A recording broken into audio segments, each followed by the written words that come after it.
Okay, तो अगला topic है आपका गॉस थ्योरम का तीसरा derivation, electric field due to uniformly charge thin spherical shell. अब ये क्या गेम है, पहले आपको बता दूं कि ये 3D का मामला है, कैसे हो रहा है जरा वो सुन ले पहले। क्रिकेट बॉल होती, मान लीजिए खोखली क्रिकेट बॉल है, बॉल हो वो जैसे आप बचपन में खेलते थे प्लास्टिक वाली, मान लीजिए ऐसे वो स्फेरिकल शेल है। अगर उस क्रिकेट वो जो बॉल आपकी प्लास्टिक वाली थी स्फेरिकल शेल उसे मान लीजिए, उसका शेप क्या है, स्फेरिकल ही तो है, गोलाकार स्फेरिकल। उसके ऊपर सरफेस पर अगर आप पॉजिटिव चार्ज डिस्ट्रीब्यूट करते हैं, उसके सरफेस पर चारों तरफ जो गेंद है गोलाकार प्लास्टिक की, हॉलो है वो खोखली अंदर से, तो उसके चारों तरफ जब आप उस पर पॉजिटिवली चार्ज या नेगेटिवली चार्ज जो भी चार्ज हो उस पर आप डिस्ट्रीब्यूट कर दें, तो इलेक्ट्रिक फील्ड का क्या फॉर्मूला आएगा वो ये डेरिवेशन बताएगा। इसलिए हेडिंग है आपकी electric field due to uniformly charge. Uniformly charge का मतलब पूरी सरफेस पर यूनिफॉर्मली डिस्ट्रीब्यूटेड है, बराबर बराबर डिस्ट्रीब्यूटेड है, कहीं ये नहीं कि कहीं ज्यादा चार्ज है कहीं कम चार्ज है। पूरे के पूरे सरफेस पर पूरा जो गोलाकार है उस पूरे सरफेस पर यूनिफॉर्मली डिस्ट्रीब्यूटेड है और थिन स्फेरिकल शेल है। थिन का मतलब पतली सी स्फेरिकल शेल है, हॉलो है, अंदर से खोखली है और सरफेस पर चार्ज मौजूद है, अंदर चार्ज मौजूद नहीं है। ठीक, इस केस में इलेक्ट्रिक फील्ड क्या है। अब देखो जब मैं 3D डायग्राम को नोटबुक पे बनाऊंगा तो भाई जाहिर सी बात है कि एक सर्कल दिखाई देगा आपको, स्फेरिकल शेल को बनाएंगे तो सर्कल दिखाई देगा, लेकिन उसे सर्दी समझना मत, वो एक स्फेरिकल शेल है, स्फीयर गोलाकार। ठीक, चलिए तो मान लीजिए कि आपकी ये है वो स्फेरिकल शेल, ये स्फेरिकल शेल, ठीक है, और इस पर आपका पॉजिटिवली चार्ज डिस्ट्रीब्यूटेड है, पूरे सरफेस पर पॉजिटिव चार्ज डिस्ट्रीब्यूटेड है। ठीक है साहब, और इसकी ओरिजिनल रेडियस मैंने सेंटर से मान लिया कितनी है, कैपिटल आर है। ओरिजिनल रेडियस कितनी है, कैपिटल आर।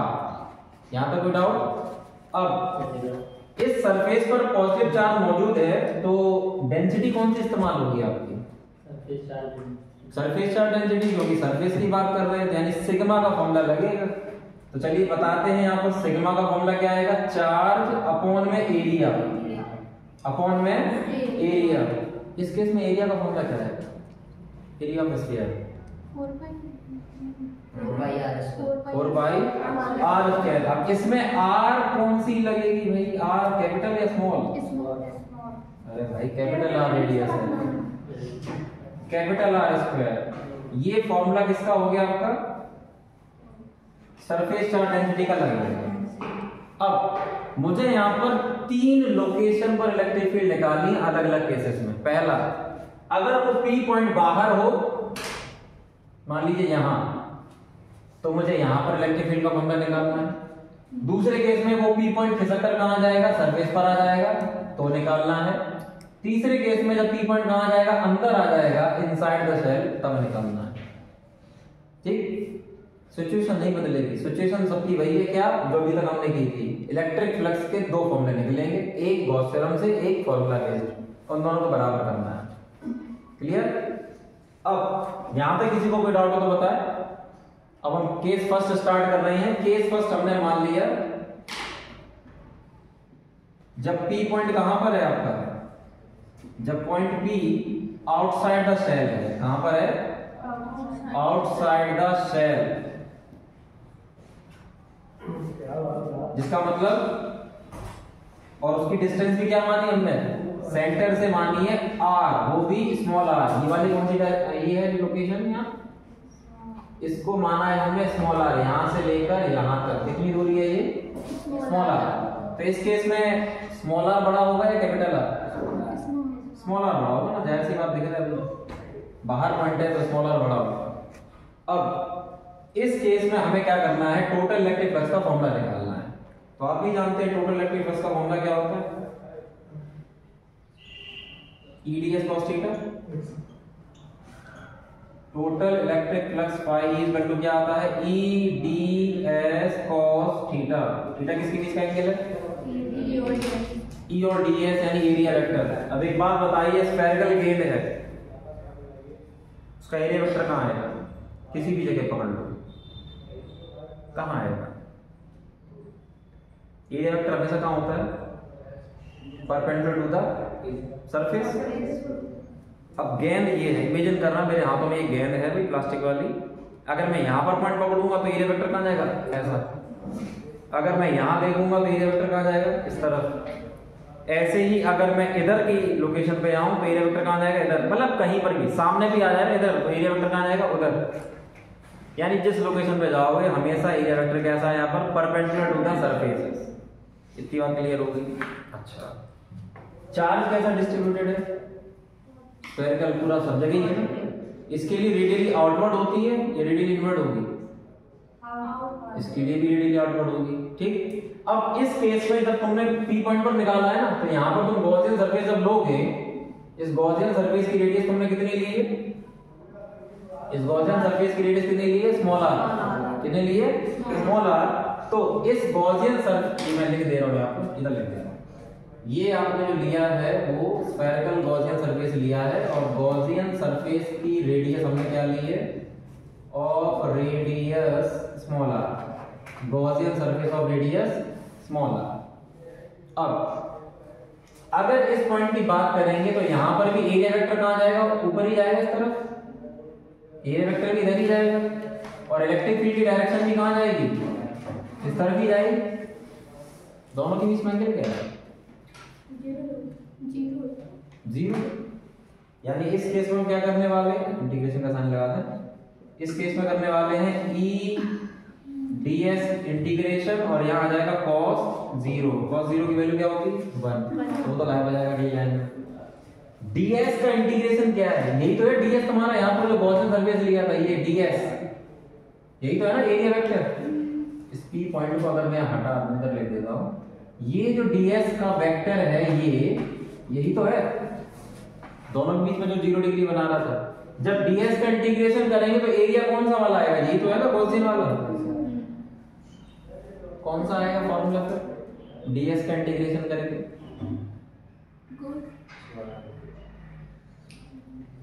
स्फेरिकल सरफेस है ना, तो एरिया ऑफ स्फीयर क्या होता है? 4πr²। बस इतना बता दो, इसमें r कौन सी लेंगे हम? स्मॉल वाली या कैपिटल वाली? स्मॉल वाली, करेक्ट। तो यहाँ पर आपका जो आएगा ds का इंटीग्रेशन वो आ रहा है इस गॉसियन सरफेस का इंटीग्रेशन करके आएगा ना पूरा। तो जब इसका एरिया निकालोगे तो कौन सी रेडियस लगेगी? स्मॉल आर वाली लगेगी। तो इसलिए हमने क्या किया? e और ब्रैकेट में लिख दिया 4πr²। cos 0 की वैल्यू 1 हो चुकी है। ये आ गया पहला फॉर्मूला, जो फॉर्मूला बेस्ड इलेक्ट्रिक फ्लक्स निकला था वो ये आ गया। यहां तक कोई डाउट? अब आ जाओ नेक्स्ट। अब हम कौन सा लगाएंगे? Using Gauss theorem. अब हम जब इसमें गॉस थ्योरम अप्लाई करेंगे तो क्या होगा?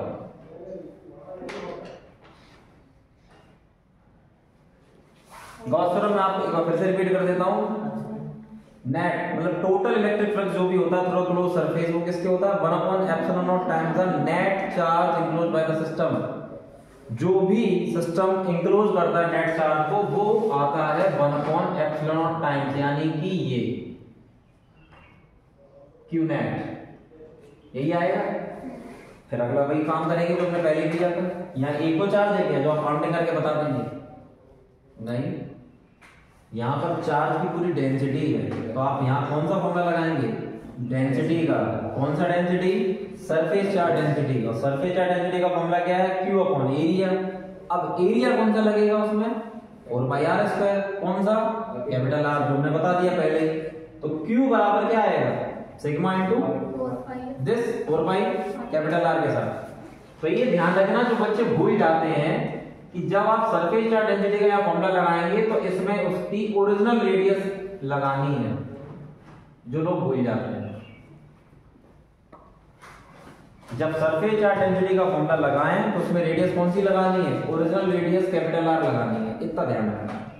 आगे एक फॉर्मूला आया ये टोटल इलेक्ट्रिक फ्लक्स का फॉर्मूला बेस्ड, एक आया गॉस थ्योरम से, दोनों को कंपैरिजन करेंगे तो LHS कैसे हैं, सेम है, तो इसका मतलब RHS भी सेम होगा। तो हमने क्या किया, on comparing equation first and second, on comparing equation first and second क्या दिखेगा हमें, हमने RHS बराबर किया तो हमने देखा E और 4 पाई r² स्मॉल वाला बराबर आएगा सिग्मा 4 पाई कैपिटल R² के, और अपॉन में क्या आएगा एप्सिलॉन नॉट। कुछ कट रहा है क्या,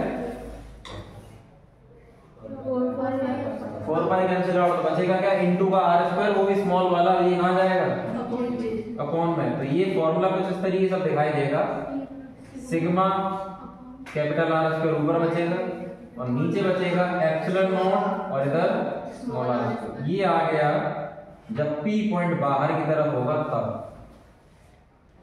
इलेक्ट्रिक फील्ड का फॉर्मूला। क्लियर।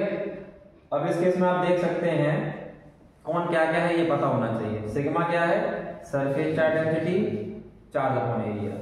कैपिटल R क्या है, उसकी खुद की ओरिजिनल रेडियस। स्मॉल r क्या है, P पॉइंट जहां पर बाहर तुम्हें इलेक्ट्रिक फील्ड निकालनी है, सेंटर से उस ऑब्जर्वेशन पॉइंट P की दूरी, सेंटर से ऑब्जर्वेशन पॉइंट P की दूरी आउटसाइड द शेल, वो है ये स्मॉल r।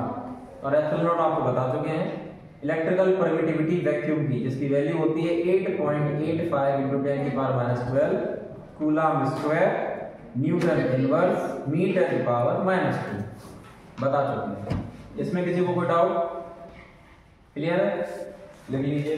ये केस फर्स्ट है आपका जब P पॉइंट बाहर होगा। इसके बाद हम डिस्कस करेंगे जब ये P पॉइंट कहां जाएगा, जस्ट नियर द सरफेस, नहीं वो तो अंदर, तो तीसरा केस है जब सरफेस पे पहुंचेगा, वो दूसरा केस है, और तीसरा केस जब इनसाइड द शेल होगा।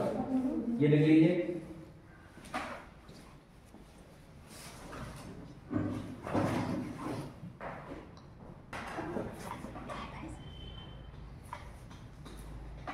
अब देखिए इस केस फर्स्ट में तो आपने देख लिया कि जब ये ऑब्जर्वेशन पॉइंट P बाहर था आउटसाइड द शेल, तो मेरा ये फॉर्मूला आएगा, ठीक। अब क्या चेंजेस आएंगे, अब दूसरा केस ये है कि जब ये P पॉइंट जो भी बाहर है, अब मैं इसे इरेज कर रहा हूं यहाँ पे, ये P पॉइंट जो बाहर था वो कहां पहुंच गया है, सरफेस पर पहुंच गया है, ठीक है, सरफेस पर पहुंच गया है। तो गॉसियन सरफेस जो हम बनाएंगे वो कहां बनेगा, इसके ऊपर ही ओवरलैप कर जाएगा। तो वो तो मैं बना नहीं रहा हूं वरना डायग्राम खराब हो जाएगा, बट आप समझ सकते हैं जब ये P पॉइंट यहां पर आ जाएगा तो गॉसियन सरफेस क्या करेंगे, आप यहीं पर ड्रॉ करेंगे, इधर ही इसके ऊपर ओवरलैप करेगा ये, और इस समय सेंटर से गॉसियन सरफेस की दूरी क्या हो जाएगी, स्मॉल r दी ना आपकी। तो इस केस में आपको क्या लगता है कि स्मॉल r बराबर क्या हो गया है, कैपिटल R हो गया। केस सेकंड के लिए कौन सा केस, जब P पॉइंट कहां पर आ गया है, जब P point lies on the spherical shell, जब वो P ऑब्जर्वेशन पॉइंट कहां जाएगा, lies on the spherical shell, lies on the spherical shell. अब स्फेरिकल शेल के सरफेस पर आ गया तो उस केस में क्या आएगा, small r becomes equal to the capital R। अभी क्या था, स्मॉल r बड़ा था, ग्रेटर देन था, अब क्या होगा, ये दोनों बराबर हो जाएंगे, ठीक। अब इस केस में बताएंगे जरा इस फॉर्मूले में क्या चेंजेस आएंगे। टोटल इलेक्ट्रिक फ्लक्स का फॉर्मूला ये लगेगा, कोई प्रॉब्लम नहीं है। थीटा अभी भी 0 आएगा E और एरिया में, यस अभी भी आएगा, क्यों, क्योंकि अब एरिया वेक्टर तुम यहां लोगे तो इसका एरिया वेक्टर इधर ही तो निकलेगा ds, और इलेक्ट्रिक फील्ड अभी भी कैसी रहेगी, रेडियली आउटवर्ड, रेडियली आउटवर्ड। तो अभी भी दोनों के बीच में एंगल क्या रहेगा, 0। लेकिन जब ds का इंटीग्रेशन करोगे यहाँ पर, तो ds का इंटीग्रेशन अब क्या बनकर आएगा, फॉर्मूला यही आएगा कि कुछ अलग आएगा, कैपिटल R हो जाएगा। क्यों, क्योंकि अब ये इसे ओवरलैप कर चुका है, तो अब क्या बनेगा इसमें, कैपिटल R², यानी यहाँ स्मॉल r² की जगह क्या आएगा, कैपिटल R²। यहाँ तक कोई डाउट। अब आ जाओ उधर गॉस थ्योरम पे। जब गॉस थ्योरम आप अप्लाई करेंगे तो इसमें कोई चेंजेस आएंगे क्या, 1/ε टाइम द क्यू नेट, तो क्यू नेट का फॉर्मूला तो अभी भी वही रहेगा, ये तो बदला है नहीं। Charge upon area. तो सेकंड की इक्वेशन में कोई चेंजेस आएंगे? नहीं आएंगे। अब हमने क्या किया, कंपेयर किया हमने इक्वेशन फर्स्ट और सेकंड को, और देखते हैं क्या आता है। तो फर्स्ट इक्वेशन हमने देखा LHS सेम है, तो RHS भी सेम हो गए। मैंने क्या किया, दोनों RHS को कंपेयर किया तो देखा E into 4 pi capital R square, और इधर आ जाएगा sigma 4 pi capital R square, और अपॉन में क्या आएगा एप्सिलॉन नॉट। कुछ कट रहा है, पूरा का पूरा bracket 4 pi square cancel out हो जाएगा, बचेगा क्या E is equal to sigma upon epsilon naught. ये आ गया ऑन द स्फेरिकल शेल का फॉर्मूला। जब ऑब्जर्वेशन पॉइंट P खिसक कर किधर आ जाएगा स्फेरिकल शेल। क्लियर है, समझ में आ गया? इसमें किसी को कोई डाउट? समझ में आ गया? अब लिख लीजिए इसे।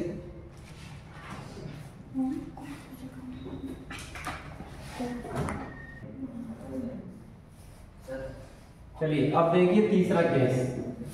तो अभी तक आपने केस फर्स्ट कर लिया, केस सेकंड कर लिया, केस सेकंड और फर्स्ट का भी फॉर्मूला आपने देख लिया। अब इस केस में आप देखें केस थर्ड में क्या हुआ है। जब P पॉइंट कहां चला गया, lies inside the spherical shell. जब ये P पॉइंट कहां चला जाएगा, इस स्फेरिकल शेल के अंदर चला जाएगा, तो क्या होगा। अब देखिए जब P पॉइंट जो बाहर था अगर वो अंदर आएगा, मान के चलिए यहां आ गया, ये P पॉइंट आ गया यहां अंदर, तो क्या होगा, यहां पर फिर से गॉसियन सरफेस बनाओगे तो ठीक। अब इस गॉसियन सरफेस की जो रेडियस है क्या वो कैपिटल R के बराबर होगी? अब नहीं होगी, अब कम और हो जाएगी। तो इससे मैंने क्या माना है, स्मॉल r। तो जब ये कम हो जाएगी तो इसका मतलब है कि r स्मॉल r जो है वो कैसा होगा, लेस देन हो जाएगा। कैसा हो जाएगा, लेस देन। अब ये बताइए पहले फॉर्मूले में जो आपने निकाला था EDS cos का, इसमें अभी भी क्या होगा, एरिया वेक्टर कहां जाएगा, अभी भी वैसे ही आएगा नॉर्मली अपवर्ड।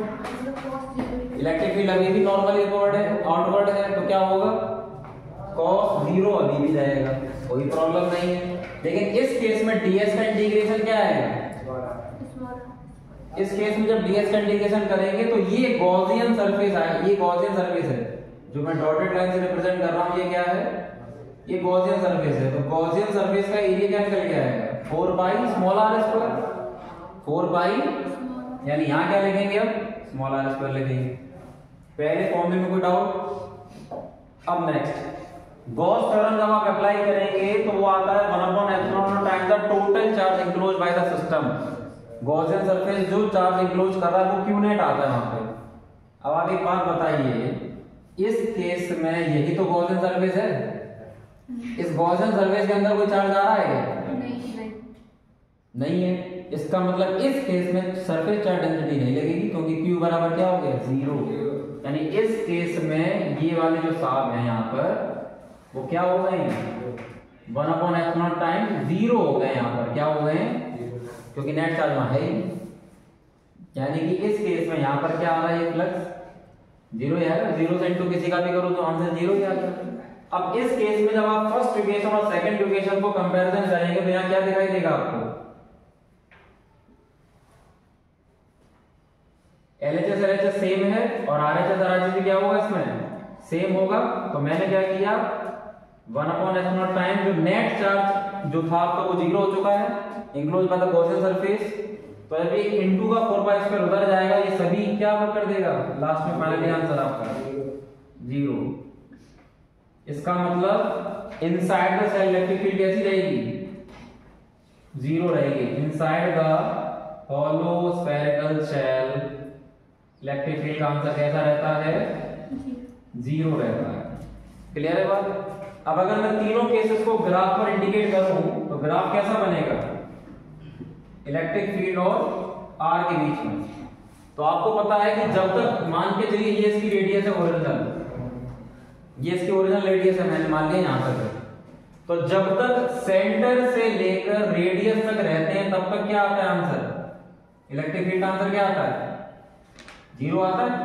तो 0 को रिप्रेजेंट हम ऐसे तो करेंगे, मैं क्या डायग्राम बना रहा हूं, इलेक्ट्रिक फील्ड और आर के बीच में तीनों केसेस का डायग्राम बना रहा हूं, तीनों केसेस का।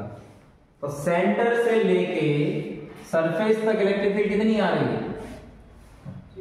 जीरो। तो जीरो को रिप्रेजेंट ऐसे तो करोगे, इलेक्ट्रिक फील्ड जीरो हो गई यहाँ पे। फिर उसके बाद सबसे हाईएस्ट कहां पर है? एट रेडियस, यानी एट सरफेस पर। जब सरफेस पर तुमने निकाली थी इससे पहले सिग्मा अपॉन एप्सिलॉन नॉट, तो वो हाईएस्ट होगी, यानी कि वो कहां आएगी? वो यहां पर आएगी। मैंने मान लिया यहां पर आई है, यानी रेडियस पर कैसी होती है?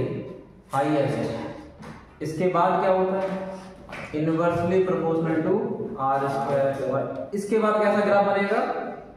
इनवर्स, यानी कि कुछ ऐसा। ये रिप्रेजेंटेशन होता है आपका इस स्फेरिकल शेल का इलेक्ट्रिक फील्ड और रेडियस के बीच में। एक बार फिर से रिपीट कर दूं, सेंटर से लेके सरफेस तक इलेक्ट्रिक फील्ड जीरो रहती है, इसलिए मैंने क्या किया? जीरो इंडिकेट किया ऐसे।